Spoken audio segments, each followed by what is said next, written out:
দর্শক, যুক্তরাষ্ট্র ও ইসরায়েলের ইরান প্রকল্প এবার সফল হবে না। ইতিহাস বলছে 1948, 58, 67 ও 73 সালের আরব দেশগুলোর সঙ্গে যুদ্ধে যুক্তরাজ্য সহ বিভিন্ন পরাশক্তি ইসরায়েলকে সাহায্য করেছিল, যে কারণে আরব দেশগুলোর পরাজয় ঘটেছিল।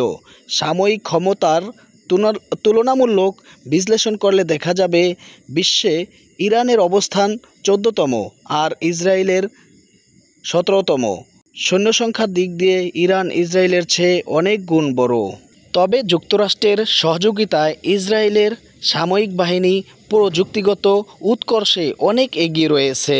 ইসরায়েল এবার 1,500 মাইল দূর থেকে ইরানে বিমান হামলা বেশি দিন চালাতে পারবে না। তবে তার আরেকটি শক্তি যুক্তরাজ্য।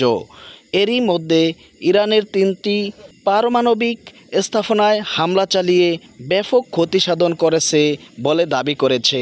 সেক্ষেত্রে ইসরায়েল যুক্তরাষ্ট্র যৌথভাবে ক্রমাগত বিমান হামলা চালালে ইরান অবকাঠামোগত দিক থেকে ব্যাপক ক্ষতি হবে, তা নিঃসন্দেহে বলা যায়।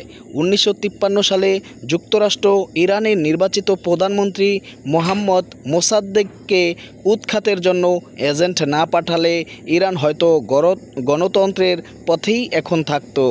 লেখক স্টিফেন কিনজার তার অল দ্য শাহজামেন বইতে এমনটাই লিখেছেন।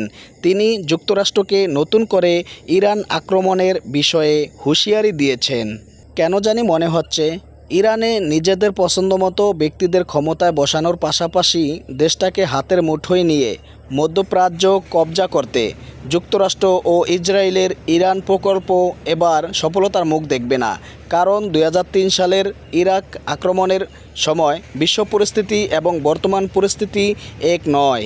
2023 সালের 7ই অক্টোবর থেকে ফিলিস্তিনের গাজায় প্রতিদিন হামলা চালাচ্ছে বর্বর ইসরায়েলি প্রতীক্ষা বাহিনী। এখন পর্যন্ত ইসরায়েলের হামলায় গাজায় অন্তত 55,706 ফিলিস্তিনি নিহত হয়েছেন, যাদের বেশিরভাগই নারী ও শিশু। লাখ লাখ মানুষ চিরতরে পঙ্গুত্ব বরণ করেছেন, ঘরছাড়া হয়েছে কয়েক লাখ মানুষ। ইসরায়েলি বাহিনী এই সময়ে গাজার 15,000-এর বেশি শিশুকে হত্যা করেছে।